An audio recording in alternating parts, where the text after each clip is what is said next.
Well, hello, and welcome to the Tired Craftsman channel. I am your host, the Tired Craftsman, and tonight I'm filming the intro in my dining room because it is absurdly hot out in the shop right now. Summertime is indeed upon us. It's okay. The way I see it, this is just the hell that I have to endure before the Halloween season, which really is all I'm living for these days. But that's irrelevant to tonight's video. Longtime watchers of the channel may be aware that I live with two roommates. The first one is Dr. Plague, who spends his days pushing the boundaries of what is medically possible and acceptable. And the second is some normie who enjoys complaining about our charming eccentricities and doing laundry, I guess. And why am I telling you this? Well, because tonight I'm going to be working on a project for one of them. The former, in fact, Dr. Plague. Because you see, Plague's equipment is outdated. So tonight I'm going to build him something that'll make his job a little easier for both him and the patients, because honestly his current methods are uncomfortable, horrific, really.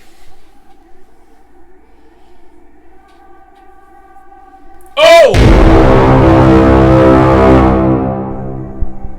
What are you doing in my room, Plague?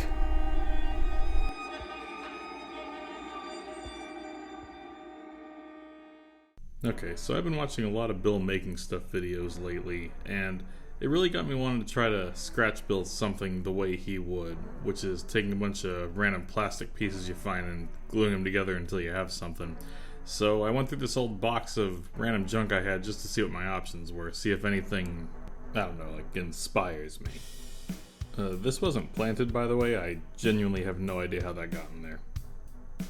But anyway, after seeing what I had to work with in here, I think that I'm gonna make some sort of like medicine injector gun thing for various potions and elixirs and serums and whatever else a mad scientist would inject into someone's veins. Plague always carries a few of these little plastic bottle things on his belt, so I figured it would make sense to incorporate this into the injector. Like these are like the vials of stuff that he puts in the back of it to fire into something. So now I guess it's just a matter of going through these parts that I found and just seeing what fits together and how we can make this work. And I'll be completely honest with you, it took a minute for me to really get any traction here. It was a lot of fitting and fumbling around trying to get some sort of idea what I even wanted this thing to look like. So eventually I decided to just start chopping stuff up and see where we went from there. I'm using some sort of pipe cutters for this. I decided to try not to use too many power tools for this build because I wanted to kind of keep it as accessible as I could.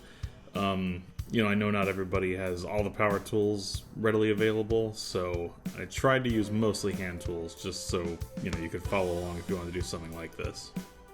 So since I didn't have any end caps or connectors that really fit this bottle well, I decided to cut a piece of PVC pipe, which I noticed the bottle almost fits into, and wrap it up with some masking tape, or excuse me, painter's tape, to make it a little wider so that it could fit in there snugly.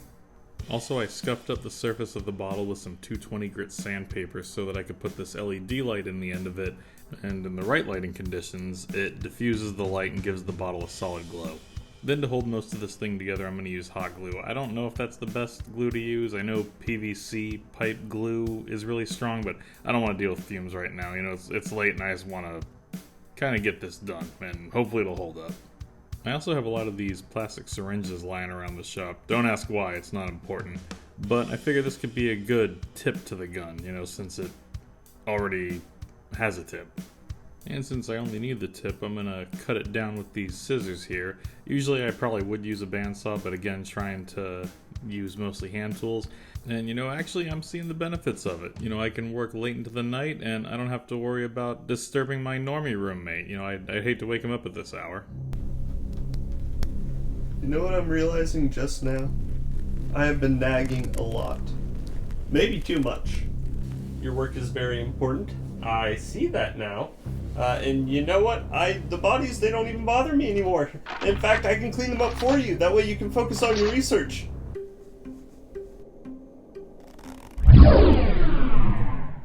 So now I'm cutting another piece of PVC pipe to serve as sort of the chamber of the gun, I guess.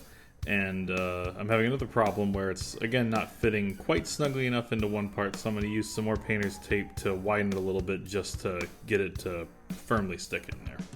And then I'm going to glue the back end to this LED light that's connected to the bottle. And the good thing about this is that this LED light is like a little twist LED, where you twist it one way and it turns the light on, and you twist it the other to detach it completely to get to the batteries. So it'll still be completely accessible when I want to change the batteries out when this inevitably dies, as all things do. And of course this is going to need a handle, so I decided to make one out of some craft foam. And if you haven't noticed so far, there's been no real plan for this prop, so I'm just kind of freehanding the handle and hoping that it works out. And to make sure the handle stays rigid, I'm going to put this wooden dowel inside of it. And to get the dowel inside of the barrel, I did use a power drill for that part, but I did say minimal power tools, not no power tools. Or maybe I did say none. I don't really remember, but, you know, it's the only way I could think to put a hole in there, you know, what are you gonna do? And thankfully I got that angle right. You know, it feels pretty good to hold, so now let's glue the stick in. And now since I cut a channel in that handle piece so that the dowel would fit in, we're gonna have to cut some extra pieces to put on either side of the handle to cover it all up and also give it a decent thickness that feels right in your hand. You know what I mean. Anyway, to join these pieces, I'm going to use some contact cement. And then once they're all together, hopefully I can find a way to quietly grind them. I wouldn't want to be an inconsiderate roommate after all. You know, I actually just went in for a physical last week, and they said everything was okay, so there's really no need to... Or, you know, just do it anyway.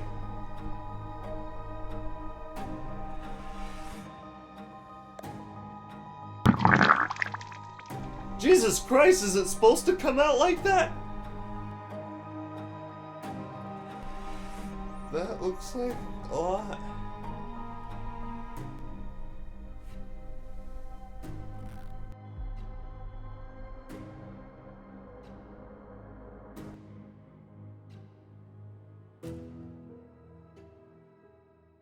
Okay, now that all the glued surfaces are feeling tacky and sort of dry, we can start joining them together. And as you can see, these pieces are very much not flush, but that's not a problem. Just took a Dremel to it really quick, which I forgot to film.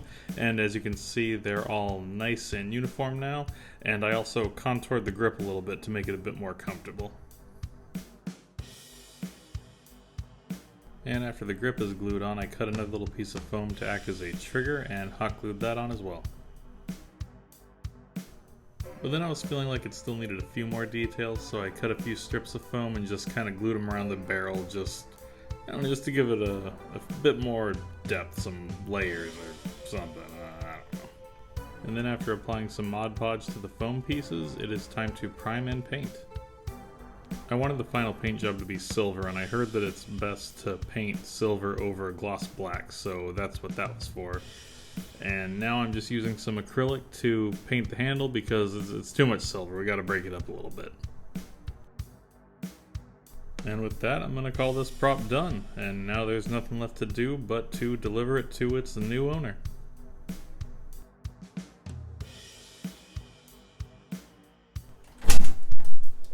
Got something for you.